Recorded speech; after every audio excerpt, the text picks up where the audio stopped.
Hey everyone, this is Chris here, and welcome to another exciting episode of Chill Tennis Entertainment.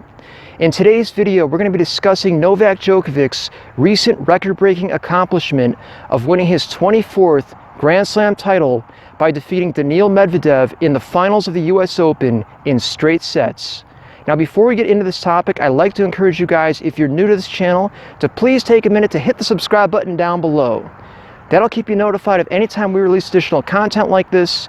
And of course, if you enjoy videos like this, then please be sure to share this video with your friends. Alright guys, without further ado, let's get into it.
So a couple months ago, we had a conversation about the future of men's tennis, the future of the pro game, and I was very pointed in my feelings on Carlos Alcaraz and how I personally don't think he's going to be a future all-time great player.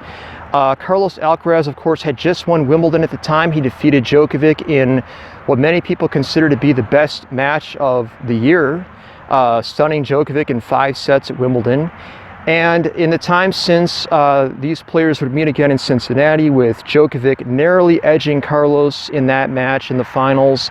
And then heading into the US Open, we had a very interesting potential of Djokovic meeting Alcaraz in the final and having a potential blockbuster of a showdown, if you will, because let's face it, there really isn't any other exciting match in the pro game today other than Djokovic versus Alcaraz.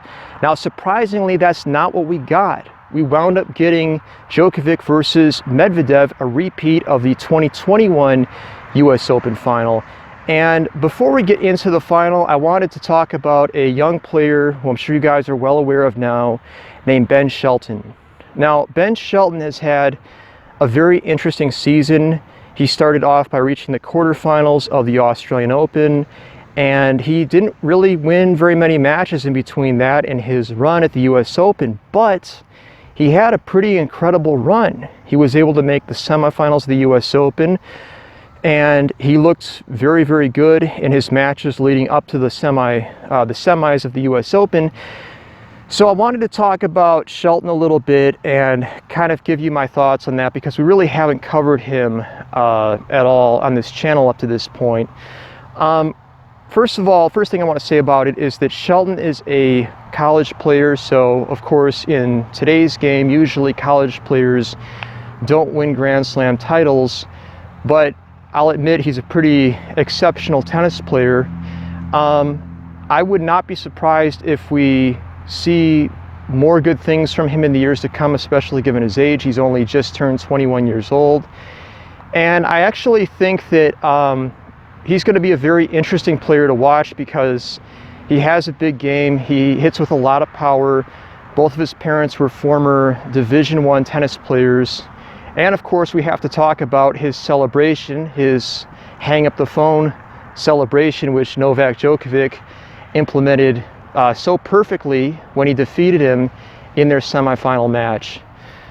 Some people have talked about Shelton and whether or not he has a bad attitude, and have even compared him a little bit to Nick Kyrgios. And in my opinion, I think it's a very bad comparison, because Nick Kyrgios really is a player who had a lot of potential, who I've talked about several times on this channel, who had a bad attitude, who never really applied himself to the game, who again, made one Grand Slam final, made a couple of quarterfinals early in his career, had a few wins against Nadal and a couple against Djokovic, and really never did anything. I think he's a guy who was terrible for the game. I never thought he was a blockbuster guy or a box office attraction or any of that other nonsense that people want to talk about.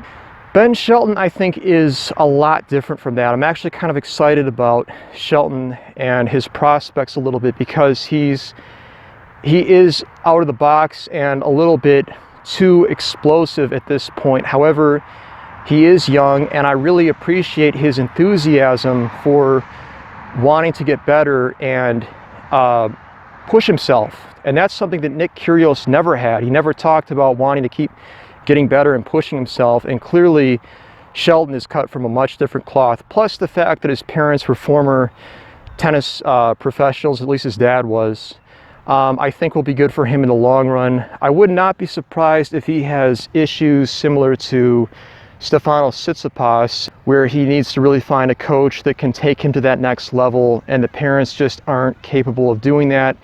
That's normally the case unless your uncle happens to be Tony Nadal. But as a rule, I think Shelton is going to be good for the game, and I'm actually kind of excited to see what he does. Moving along into the other semifinal, I was surprised to see Alcaraz lose to Medvedev. I thought Medvedev probably was not going to be up to the task, since he certainly wasn't at Wimbledon. But Medvedev played a phenomenal match. He wound up winning in 4 sets, and it was a huge win for Daniil Medvedev. So going into the final, I thought it would be a pretty interesting showdown. Normally I wouldn't really, because Medvedev versus Djokovic is kind of a matchup where you're normally just going to favor Djokovic to win. But Daniil did have that win against Djokovic 2 years ago, so I thought that this would be kind of an interesting grudge match, if you will. And not surprisingly, Djokovic was able to avenge his loss to Medvedev in the finals, and he beat him in straight sets.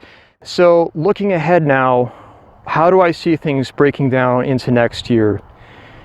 Do I see anything different from a couple of months ago? Well, in my opinion, not really, because Alcaraz, again, in my opinion, is still going to be the favorite to win a lot of these Grand Slam titles, because there's really no one else other than Djokovic who can beat him on a consistent basis. Medvedev just did it, but I don't know. I mean, I still kind of favor Alcaraz to win a lot of these Grand Slam titles. I think Djokovic is also going to win a lot of them as well.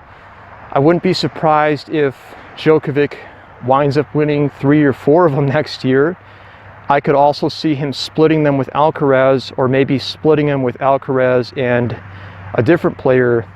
But I think that Djokovic is going to win at least a couple of Grand Slam titles for the next few years. And I really do think he's going to wind up winning 30 Grand Slam titles before he retires. So those are my thoughts. Let me know what you guys thought in the comment section down below. Thank you so much for watching today's video, and I will see you at the next one.